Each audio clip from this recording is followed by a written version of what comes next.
JT, the ACC is decided. Now, I do. This is Locked On Big 12. So we're going to make a very Big 12 today. That the ACC will be gone as it exists in 2031. There is a cheaper fee for Miami or Clemson or Florida State or UNC to exit.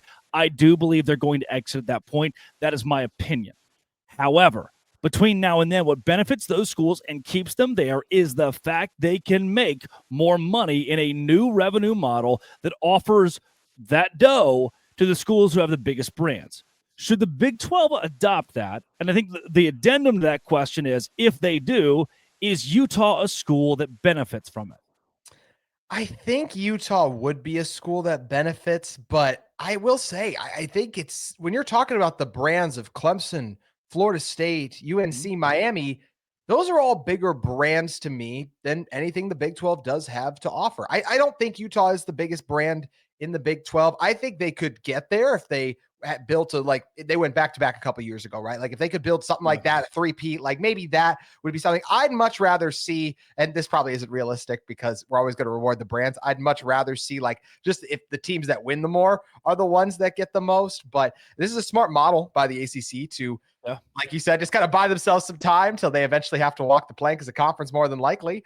But I would love this model for Utah. I think they have a chance to be on the top end, but I don't know. I mean, Drake, you tell me, you cover the conference. I don't feel like there's a big difference between Utah, West Virginia, Baylor, Texas Tech.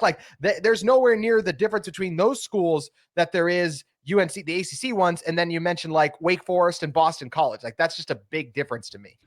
So I don't want to cop out here, but I do want to almost answer your question with a question, or at least add a bit of clarity to those who are like, well, the Big 12 is very even. That is true.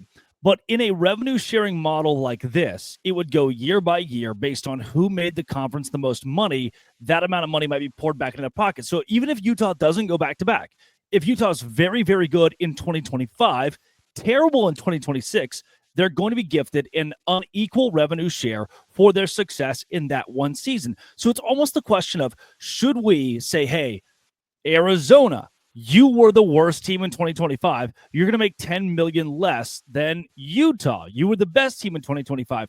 In 26, it flips, and now Arizona gets that $10 million extra, and that gap widens when Utah is the bottom team in the Big 12 Conference. I think the question for me becomes less of who is the dominant brand, how separated are we, and more so, hey, here is incentive to be the best school in the league. I like that. I think the problem would be, and this is where I know you just threw out 10 million as an example. Sure. One thing we love about college football is the parity. And in today's playoff, and I'm very curious to see how Notre Dame getting all of the money that they got from their run affects their ability to bring in elite transfer portal talent through NIL, through recruiting deals, because money is everything in the sport right now. So would a model like that prevent an Arizona from doing what Arizona State, their rival, did just last year, going from everyone's worst to becoming first? So that's where I think that becomes scary when you're in danger of harming just the competitive spirit of the game. But I do absolutely agree that if you win the conference, you do, and you win games, and like you said, especially if it's more towards wins than just, BYU, and I'm just using BYU as an example. Don't crush me, BYU fans. Just because they're BYU, they get more money. Like that, I've never liked that. I want the teams to be rewarded for winning. If they get the most money because they played in the biggest games, like ranked matchups, the highest performance, that's what they should be rewarded for throughout the season. Not just, hey, we're back to the ACC, we're Miami, we should be respected because we're the Canes. I don't like that.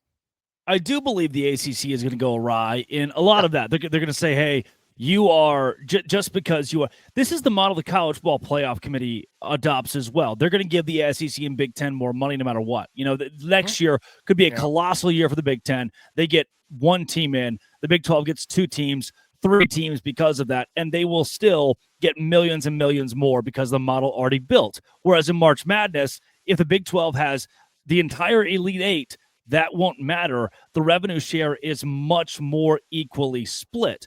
And the Big 12 moving to a model where the ACC, I do think, is going to favor a Clemson or Florida State year in and year out because of their overall brand is something that would ultimately be unfair.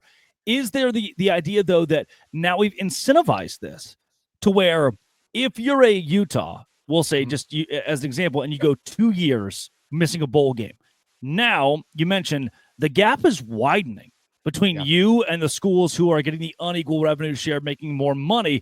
As that gap widens, is that incentive for you to pony up, to win right now and make sure you put yourself back in that conversation. To me, it almost adds more fire under these athletic directors to win immediately rather than settling, because the more you settle, the further away everyone else gets from you.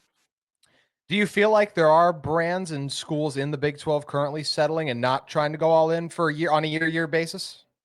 Yeah, there are, and it's not What? exactly their fault necessarily, but Okay. a Cincinnati or even an Iowa State. I'm not going to pick on the new guys. Cincinnati or Iowa State have both expressed athletic revenue concerns.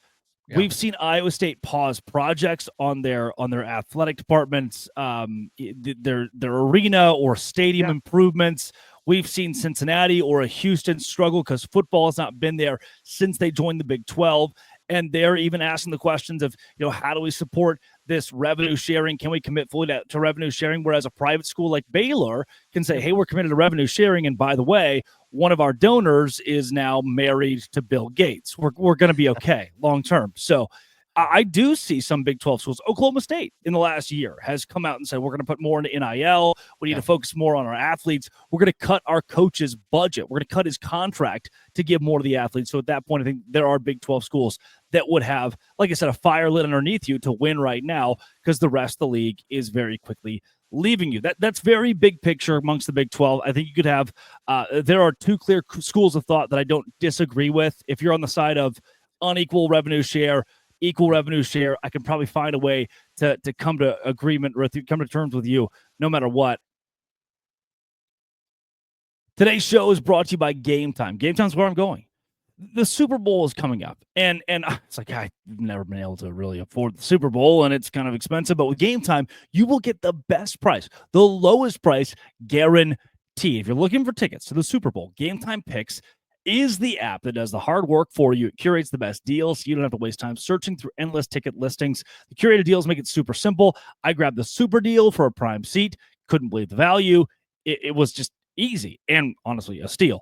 The seat view feature is a game changer. Before I hit buy, I can see exactly where my seat is. And best part, you're covered with Gametime's lowest price guarantee. They'll refund you 110% of the difference if you find a cheaper ticket. Ready to make the next event even better? Download the Gametime app, create an account, use code LOCKEDONCollege. $20 off your first purchase. Terms apply. Again, that's code LOCKEDONCollege for $20 off. Download Gametime today. Last minute tickets, lowest prices, and that is guaranteed.